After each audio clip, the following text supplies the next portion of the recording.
Assalamualaikum warahmatullahi wabarakatuh. Apa kabar anak-anak? Semoga tetap baik ya. Bertemu lagi dengan pelajaran Ibu Intan Nur Oktaviani SPD dalam mata pelajaran Pendidikan Pancasila dan Kewarganegaraan. Pada pertemuan kita kali ini, kita akan belajar tentang dinamika perwujudan Pancasila sebagai dasar negara dan pandangan hidup bangsa. Berikut adalah pemaparannya, mohon diperhatikan dengan baik ya. Bab 1. Dinamika perwujudan Pancasila sebagai dasar negara dan pandangan hidup bangsa.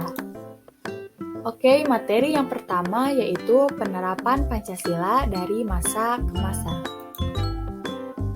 Yang pertama yaitu masa awal kemerdekaan, yaitu tahun 1945 sampai dengan 1959.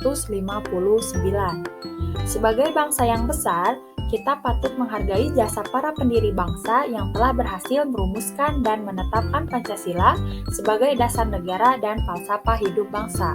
Sejak awal kemerdekaan, seluruh rakyat Indonesia bertekad untuk menentukan nasib bangsa sendiri yang baru saja lepas dari belenggu penjajahan dengan berupaya mempertahankan kemerdekaan dari berbagai ancaman baik dari dalam negeri maupun dari luar negeri. Pada periode ini, penerapan Pancasila sebagai dasar negara dan pandangan hidup menghadapi berbagai masalah. Ada upaya untuk mengganti Pancasila sebagai dasar negara dan penyimpangan terhadap nilai-nilai Pancasila. Upaya-upaya tersebut diantaranya yang pertama yaitu pemberontakan Partai Komunis Indonesia atau PKI yang terjadi di Madiun pada tanggal 18 September 1948 yang dipimpin oleh Musso. Yang kedua yaitu pemberontakan Darul Islam atau Tentara Islam Indonesia dipimpin oleh Sekar Maji Marijan Kartosuwiryo. Pemberontakan ini ditandai dengan didirikannya Negara Islam Indonesia atau NII oleh Kartosuwiryo pada tanggal 7 Agustus 1949. Yang ketiga yaitu pemberontakan Republik Maluku Selatan atau RMS.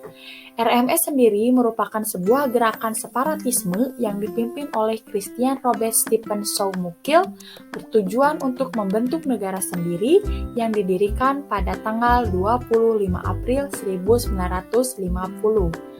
Yang keempat yaitu Pemerintah Revolusioner Republik Indonesia atau disingkat PRRI, yaitu Perjuangan Rakyat Semesta atau Permesta yang dipimpin oleh Saripudin Prawinranegara dan Pence Sumual tahun 1957 sampai 1958 di Sumatera dan Sulawesi.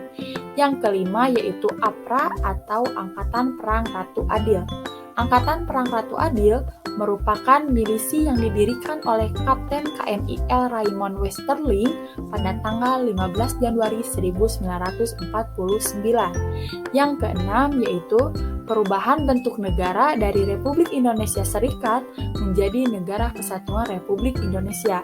Sedangkan konstitusi yang berlaku adalah Undang-Undang Dasar Sementara 1950. Dalam perjalanannya, berhasil melaksanakan pemilu pertama di Indonesia pada tahun 1955 yang selama itu dianggap paling demokratis. Yang selanjutnya, yang kedua yaitu masa Orde Lama, yaitu pada tahun 1959 sampai 1966.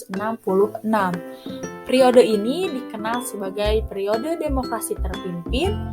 Demokrasi terpimpin merupakan sebuah sistem demokrasi yang seluruh keputusan dan pemikiran dalam pemerintahan negara berpusat pada pemimpin negara.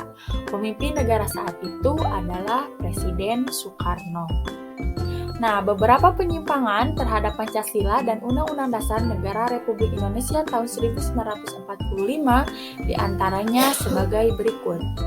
Yang pertama yaitu Presiden Soekarno ditetapkan sebagai presiden seumur hidup berdasarkan TAP MPRS nomor 20 tahun 1963 yang menyebabkan kekuasaan presiden semakin besar dan tidak terbatas.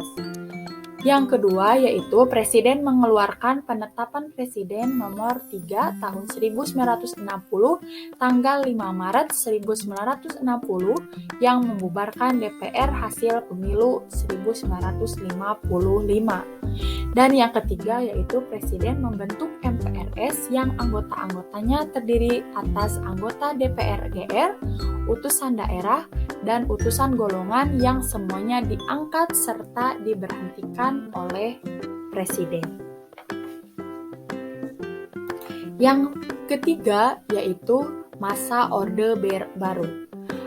Era demokrasi terpimpin di bawah pimpinan Presiden Soekarno mendapat tamparan yang keras ketika terjadinya peristiwa tanggal 30 September 1965 yang disinyalir didalangi oleh Partai Komunis Indonesia atau PKI. Pemberontakan PKI tersebut membawa akibat yang teramat fatal bagi partai itu sendiri, yaitu dibubarkannya PKI dengan seluruh organisasi di bawah naungannya dan dinyatakan sebagai organisasi terlarang di Indonesia. Begitu pula dengan Presiden Soekarno yang berkedudukan sebagai pimpinan besar revolusi dan Panglima Angkatan Perang Indonesia, secara pasti sedikit demi sedikit kekuasaannya berkurang, bahkan lengser dari jabatannya sebagai presiden. Hal tersebut terjadi dengan dikeluarkannya pengumuman penyerahan kekuasaan pemerintah kepada Jenderal Soeharto sebagai pengemban ketetapan MPRS nomor 9 tahun 1966 pada tanggal 20 Februari 1967. Era baru dalam pemerintahan dimulai setelah melalui masa transisi yang singkat yaitu antara tahun 1966 sampai 1968. Ketika Jenderal Soeharto dipilih menjadi Presiden Republik Indonesia, era tersebut kemudian dikenal sebagai Orde Baru dengan konsep demokrasi Pancasila.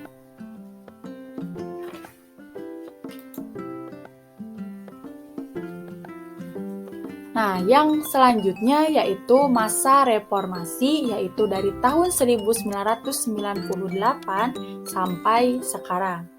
Pada masa reformasi, penerapan Pancasila sebagai dasar negara terus menghadapi berbagai tantangan. Penerapan Pancasila tidak lagi dihadapkan pada ancaman pemberontakan-pemberontakan yang ingin mengganti Pancasila dengan ideologi lain, akan tetapi lebih dihadapkan pada kondisi kehidupan masyarakat yang diwarnai oleh kehidupan yang serba bebas.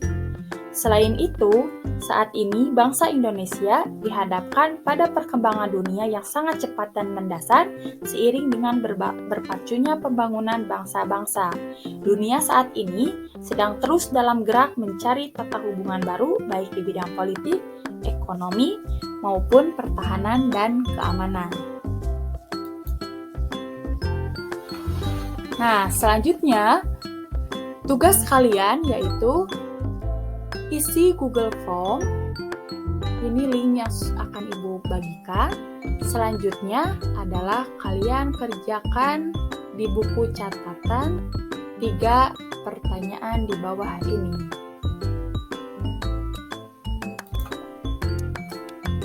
Oke, begitulah materi yang dapat Ibu sampaikan. Semoga bermanfaat. Semangat mengerjakan tugasnya ya. Wassalamualaikum warahmatullahi wabarakatuh.